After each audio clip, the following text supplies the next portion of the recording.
Hello viewers, আসসালামু আলাইকুম। আশা করি আপনারা সবাই ভালো আছেন। তো আজকের ভিডিওতে আমি দেখাবো কিভাবে আপনারা একটি শর্ট ফিল্মের থাম্বনেল তৈরি করতে পারবেন। তো সর্বপ্রথম পটাগনটি ওপেন করে নেবেন। পটাগনটি ওপেন করার পর চলে যাবেন এখানে। তো এখান থেকে আমার চলে যাবে ক্যারেক্টারে। আমি দুটো ক্যারেক্টার কাস্টমাইজ করে রেখেছি। তো আপনারা এখানে ক্লিক করবেন পেনওয়ালা অপশনে। পেনওয়ালা অপশনে ক্লিক করার পর আপনার এরূপ ইন্টারফেস দিবে। তো আমরা জামার মধ্যে ক্লিক করবো। জামার মধ্যে ক্লিক করার পর এখানে দেখতে পাচ্ছেন ক্যামেরাওয়ালা অপশন একটা আছে। সেখান থেকে আমরা ক্যারেক্টারটা যে কোনো দিকে ঘুরিয়ে এখান থেকে একটা ছবি তুলব।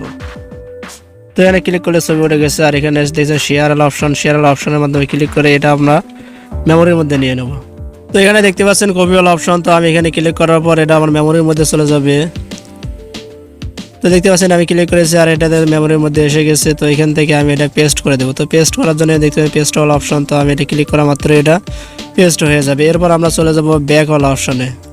ব্যাকওয়ালা অপশনে আসার পর আমাদের আগের মতো ইন্টারফেস দিবে। তো এখান থেকে আমরা ক্রসওয়ালা অপশনে ক্লিক করব, তারপর ইমেজটি চলে যাবে। তো এরপর আমরা চলে যাবো ব্যাকওয়ালা অপশনে। ব্যাকওয়ালা অপশনে আসার পর এবার আমাদের দ্বিতীয় যে ক্যারেক্টারটি রয়েছে সেটার ইমেজ আমরা নিয়ে নেব। তো সেজন্য আবারও চলে যাবো পেনওয়ালা অপশনে।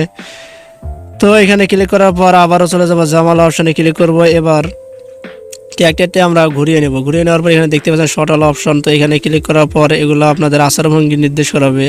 তো এখান থেকে যে কোনোটি সিলেক্ট করে নেবেন আপনাদের ইচ্ছা মতো।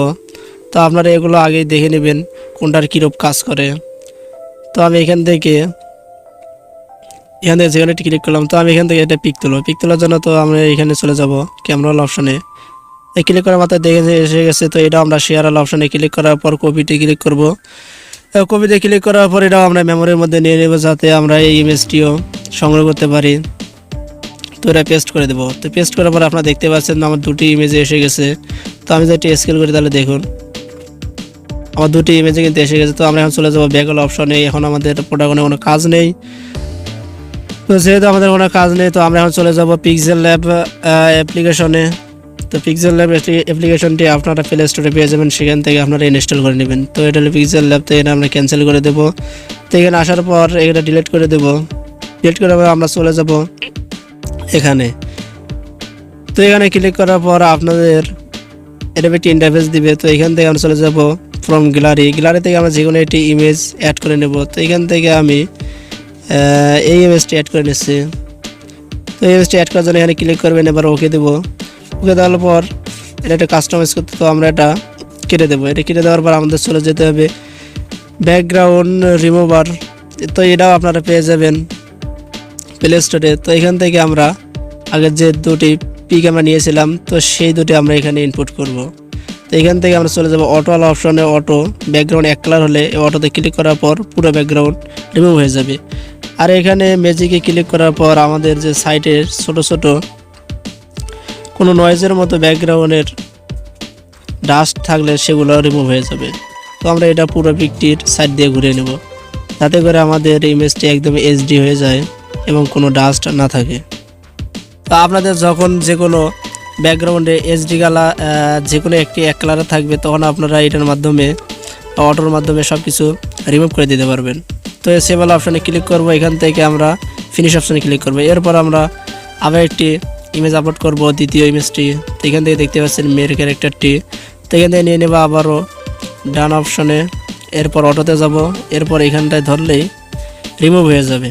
তো এখান থেকে ম্যাজিক্যাল অপশানে আবার আগের মতো পুরো সম্পূর্ণ এই ক্যারেক্টারটির ঘুরিয়ে নেব, যাতে করে ছোট ছোট। তো এই ইরেজার অ্যাপটি আপনারা পেয়ে যাবেন প্লে স্টোরে। প্লে স্টোর থেকে ডাউনলোড করতে পারেন। আর আমি এটা পুরোটাই ঘুরিয়ে নিচ্ছি যাতে করে কোনো ডাস্ট না থাকে। তো এটা ওকে হয়ে গেছে। তো এখানে দেখতে পাচ্ছেন এখানটায় কিছু অংশ বাকি রয়েছে, এজন্য ইমেজটা জুম করে নেব। জুম করে দেওয়ার পর তো আমরা চলে যাবো আবারও অটোওয়ালা অপশনে। অটোওয়ালা অপশনে এখানটায় ধরলেই এটা রিমুভ হয়ে যাবে। তো এবার ওকে, এবার আমরা ডানে ক্লিক করব। তো এখান থেকে আমরা সেভে ক্লিক করবো, এরপর ফিনিশ। তো এবার আমরা চলে যাবো পিক্সেল ল্যাবে। পিক্সেল ল্যাবে আসার পর এখানটায় আমরা চলে যাব এখানে।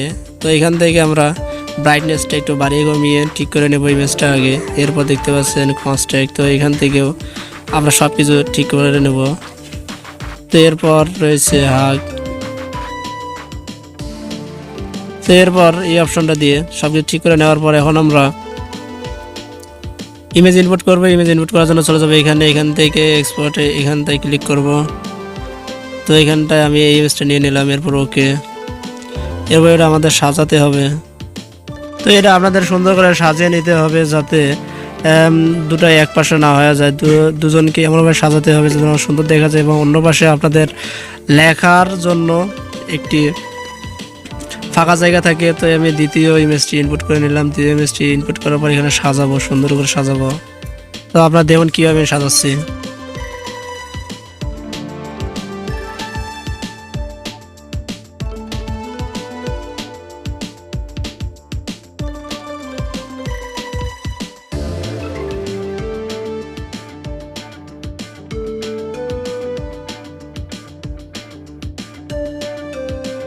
তো এখানে আমার সাজা শেষ। তো এখানটায় আমি ক্লিক করবো, ক্লিক করার পর ইমেজ সেভ অ্যাজ ইমেজ, এখানে ক্লিক করার পর ইমেজটা সেভ করে নেব। তো এখানটায় সেভ আপনারা উদ্রা এর মধ্যে করে নেবেন, এবার সেভ টু গ্যালারি।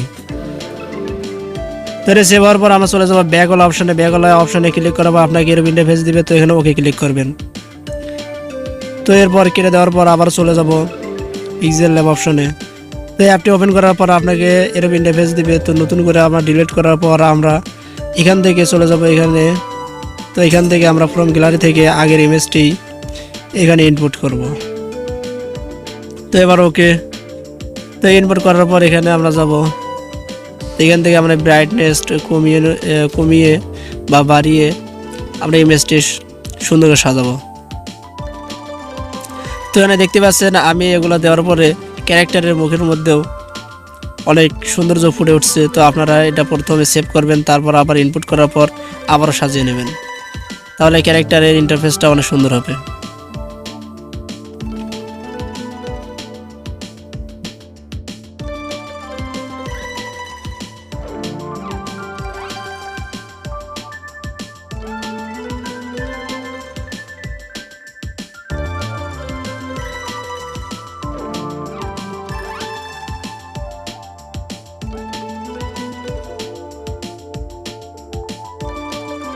তো সাজানো শেষ। এখানে আমি লেখা ইনপুট করবো। তো লেখা ইনপুট করার জন্য চলে যাবো এখানে, আর এখান থেকে প্লাস আইকনে ক্লিক করার পর এখানে এডিটর অপশানে ক্লিক করব, তাহলে এখানে লেখার কিবোর্ড চলে আসবে। তো এখানে আমি লিখবো আমাদের। তো এখানে বাংলায় লিখলাম আমাদের। আমাদের লেখার পর ওকে ক্লিক করলাম। এরপর ওকে ক্লিক করার পর এখানে দেখতে পাচ্ছেন ফন্ট অল অপশন। তো এখানে ফন্ট অল অপশন আমরা ক্লিক করব। তো আমি ফন্ট অল অপশন এখান থেকে আমার মাই ফন্টে ক্লিক করার পর এটা আমি ওকে করে দিলাম। তো এটা আমি ডাউনলোড করেছিলাম এই স্টাইল। তো আপনারা চাইলে ডাউনলোড করে নিতে পারেন ক্রোম ব্রাউজার থেকে। তো এটা আমরা বড় করার জন্য চলে যাবো এখানটায় গিয়ে বড় করব। তো বড় করার পর এটা আমাদের কাস্টমাইজ করতে হবে, সুন্দর সাজাতে হবে। সুন্দর সাজানোর জন্য আমাদের চলে যেতে হবে এখানে। তো দেখতে পাচ্ছেন এখানটা চলে গেলাম। তো এখানে ওকে করে দেবো। এরপর আমরা কালার সিলেক্ট করবো। তো আমি এখানে ব্ল্যাক কালার দিয়েছি, আর এটা একটু বেশি করে দেব। তো এরপর ওকে। এরপর আমাদের অন্য একটি লেখা লিখতে হবে, এজন্য আবার চলে যাব টেক্সট অল অপশনে। এরপর এডিটে চলে যাব। তো এখানে আসার পর আমি লিখবো এখানে আমাদের লাভ স্টোরি। তো আমি এখানে লিখবো লাভ স্টোরি। তো লাভ স্টোরি লেখার পর এটা ওকে করে দেবো। এবার এটা সাজিয়ে নেব। তো এখানটায় দেখতে পাচ্ছেন ফন্ট অল অপশন এসে গেছে। তো এখান থেকে যে কোনো একটা ফন্ট দিলে হবে। তো আমি এটা এখান থেকে দিয়ে দিলাম। এবার ওকে। তো ওকে করার পর এখন কালার সিলেক্ট করবো। কালার সিলেক্ট করার জন্য আমাদের চলে যেতে হবে কালার অল অপশনে। তো এখানে দেখতে পাচ্ছেন কালার অল অপশন। তো আমরা এখানে ক্লিক করব। তো এখানে ক্লিক করার পর এখানে আমি রেড কালার দিয়ে দিলাম। তো এরপর ব্যাকগ্রাউন্ডে এটা বড় করে নেব, যতটুকু আমাদের প্রয়োজন ততটুকু বড় করে নেব। তো বড় করে নেওয়ার পর এটা আমাদের ব্যাকগ্রাউন্ডে কিছু কালার দিয়ে দেবো। তো এই জন্য আমরা চলে যাবো এখানে, এটা ওকে করে দেবো। এখান থেকে কালার সিলেক্ট করব। তো আমি এটা হোয়াইট কালার সিলেক্ট করলাম, আর এখান থেকে আমরা ওকে করে দেবো এটাও। আর এটা একটু বড় করে দেবো, তাহলে দেখতে পাচ্ছেন কিরকম ইন্টারফেস দিতেছে। তো এটা আমরা এখন সাজিয়ে নেব। সাজিয়ে নেওয়ার পর আমাদের আরেকটি ফন্ট অ্যাড করতে হবে, এই জন্য আমরা চলে যাবো এখানে। আবারও এখানে চলে যাওয়ার পর এখানটা আমরা লিখবো ইমোশনাল, ভেরি ইমোশনাল লিখবো। তো এখানে ভেরি ইমোশনাল লেখার পর ওকে করে দিলাম। এরপর আমরা এর সাইজটা ছোটো করে নেব। ছোটো করার জন্য আমরা এখানে থেকে ছোটো করে নেব। তো ওকে। তো ছোটো করে নেওয়ার পর এটা আমাদের সরিয়ে দেবো। তো সরিয়ে দেওয়ার জন্য আমি এখান থেকে স্পেস, তো এখানে স্পেসটা বাড়িয়ে দেবো। এবার ওকে। এবার এখান থেকে আমরা কালারটা সিলেক্ট করে নেব। তো কালারটা সিলেক্ট করার জন্য আমাদের এখানে চলে যেতে হবে। তো আমি এটা ব্ল্যাক কালার দিয়ে দিচ্ছি। তো এবার ফন্টটা সিলেক্ট করতে হবে। ফন্ট অল অপশনে যাওয়ার পর এখান থেকে আমি যে কোনো একটি ফন্ট সিলেক্ট করে দিলাম, এটাই সিলেক্ট করে দিলাম, এরপর ওকে। এবার দেখতে পাচ্ছেন কিরকম ইন্টারফেস দিচ্ছে। তো এটা আমরা সেভ করার জন্য, তো এখন আপনাদের এই জায়গায় দেখতে হবে যে কোনো জায়গায় গ্যাপ আছে কিনা। তো এটা সেভ করার জন্য এখানে ক্লিক করবেন, এখানে ক্লিক করার পর আর সেভ অ্যাজ অপশনে ক্লিক করবেন। তো এখানটায় আমাদের উদ্রা দিয়ে নেবেন, তাহলে এটা এইচডি হবে। আর এখানে সেভ টু গ্যালারি। তো আশা করি ভিডিওটা বুঝতে পেরেছেন। তো সবাইকে ধন্যবাদ। তো পরের ভিডিও পাওয়ার জন্য অবশ্যই সাবস্ক্রাইব করবেন, আর কিরকম ভিডিও পেতে চান অবশ্যই কমেন্ট করে জানাবেন। তো সবাই ভালো থাকবেন। আসসালামু আলাইকুম।